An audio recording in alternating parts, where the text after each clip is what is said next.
Now, the former head of Spanish football, Luis Rubiales, has been found guilty of kissing a player without her consent after the 2023 World Cup final.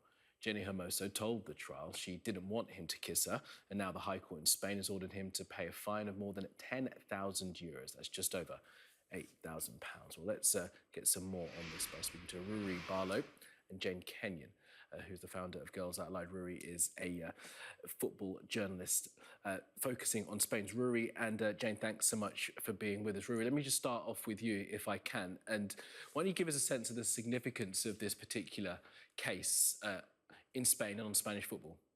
Yeah, it's been absolutely huge. It dominated the headlines for months on end here in Spain, and the way that it went global across the world, I think, shocked many in Spain. I think the reaction was relatively low key to what had actually happened within the subsequent hours after the event. But after that, it was a case that dominated the headlines. It's become highly political in Spain, and I think is going to be one of those points in history that is really kind of goes down as a maybe not a turning point given the sentence that we've seen, but certainly a point in history that people study and examine and say that this was a point where change came or perhaps even didn't happen. Watching on and seeing how this played out in Spain and watching for the conclusion of this trial. Yeah, I'm more interested in the conclusion, to be honest, and everything that goes before it. But I think the conclusion is the right one. I don't think it was particularly good role model behaviour. And I don't think that we should be normalising men in power exploiting and abusing young girls. And, you know, that if we normalise that, we're in serious trouble. And we are starting to do it. They are power games. We're seeing these all over the place. Every week there's another man using his power to abuse the women in his control. And it's just not acceptable. And it's not an acceptable role model behaviour for the boys as well as the girls. Let's dig into that a bit more then, Jane, because, you know, the fine has been €10,000, just over €10,000. Some have criticised that. We had Rob Harris here, our sports correspondent, saying that a group within Spain has said that just wasn't nearly high enough. The prosecutors wanted a jail sentence.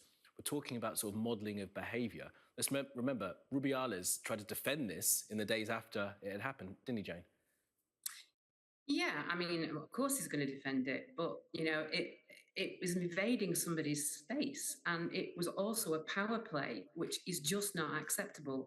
And, you know, that young player would have been in a really difficult position because, you know, that coach decides on her career.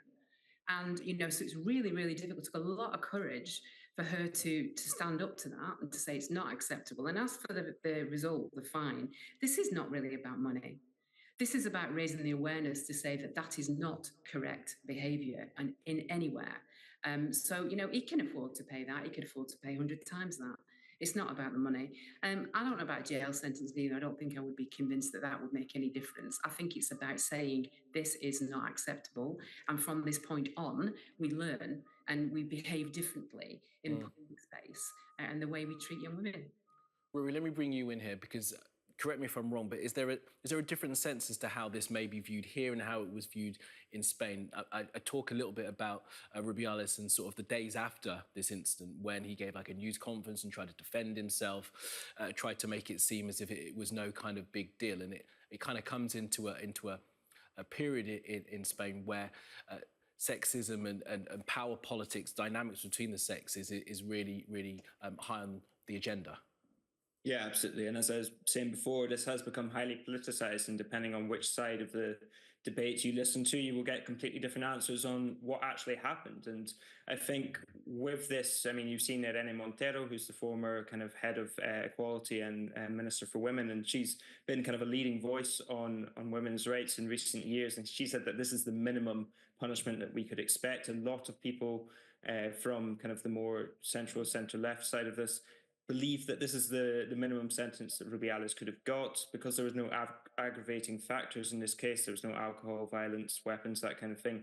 It has been kind of given as a fine and given as kind of the lightest form of sexual assault that could have possibly happened. But there are still a lot of people in Spain, and again, as I say, the side of the debate that you listen to, that don't believe that Rubiales did anything wrong. And I think a lot of those people still remain in power and remain in the federation at Spanish football. We saw that with kind of the Spanish coach applauding after the event. And so So yeah, there is still a lot of kind of fallout to come, I think, in the coming years.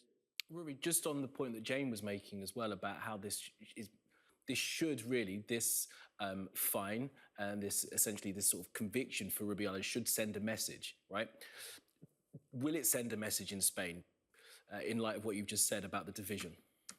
I think in some senses it will. One of the things that's been praised about this is the fact that Hermoso was not questioned on her view. Her word saying that she did not give consent was not questioned at all, which quite rightly, but that was something that in the past hasn't always happened. And so the fact that her word was believed and that was taken as given, I think that was an important step and something that's been praised. I think a lot of people see this as a missed opportunity to kind of really make an example out of Rubiales, who is a divisive figure as it is. And I think given the way that this played out so globally and with such media attention, a lot of people thought that if we can really make an example of Rubiales and give him a punishment that mattered a little bit more, because I mean, he earns this in 4 days of his kind of presidential salary. So yeah, I think a lot of people feel that this is a missed opportunity to go a little bit further, even if perhaps by law the punishment is fitting. And Jane, just on that point, I mean, it is interesting, as Rory mentions there, that obviously with what happened to Jenny Hermoso, we saw everyone, the whole world saw what happened, and she wasn't made to go through that whole process. The fact that she had said this was not consensual, she didn't want this to happen, was just believed, and that was then the process then moved on. Is there something in that that tells us that we have moved further forward? I can imagine if this had happened maybe 20 so years ago, Jenny Hermoso would have been put in front of a bunch of people and been questioned and challenged on what she said. Yeah, no, that's great and fantastic, but it doesn't solve the issue, does it? It's like, yes, she was believed, but it was on global TV. It's not like it happened in secret. So people would have been quite foolish not to believe her and not to accept what she said. And you know, there's this fine line between celebrating a win with your team and then taking advantage and taking it just that one step further with a full kiss on the lips. That's the issue. We celebrate, we hug, we kiss on the cheeks. We all do that, but we don't do what he did. He took it one step further. And if we say that's okay and we don't have these debates, then what next? What next? Where does it go after that? And Jane, how do we make sure that young men are learning these rules around consent? Because as I'm sure you will accept, the sort of the way that has been discussed has changed over 20, 30 years. It's a very different conversation that we're having now than we would have had, as I say, 20, 30 years ago. And that's because of the influences. That's because of what boys are watching on YouTube and into the internet, and how easy it is to watch very, very inappropriate content. And so they're learning how to behave and how to treat women from all the wrong places. So what we need to do as a society, and this is a societal issue, we need to educate our boys. We're all responsible for it. It's not something that just happens in school. It's not something that just happens at home. We all have to take responsibility for where we see the line and what's acceptable and what isn't. And there is definitely not enough being done about that in schools. Girls Out Loud works in schools every day, and there is not enough being done about that. We've got a growth in misogyny in our schools, and there's not enough being done to stop that either. Right, and there's still not enough being done. Jane, thank you very much for that. Jane and Rory, thanks. And just Marina, my director, can you pull up the full frame on Jane? Because I just want to say, Jane, I'm really appreciating that mural that you've got behind your head, Jane. That's grand, isn't it, that? It's fantastic. I'm not sure if viewers can see it full frame, but I really appreciate it. Jane, Rory, thanks both for being with us.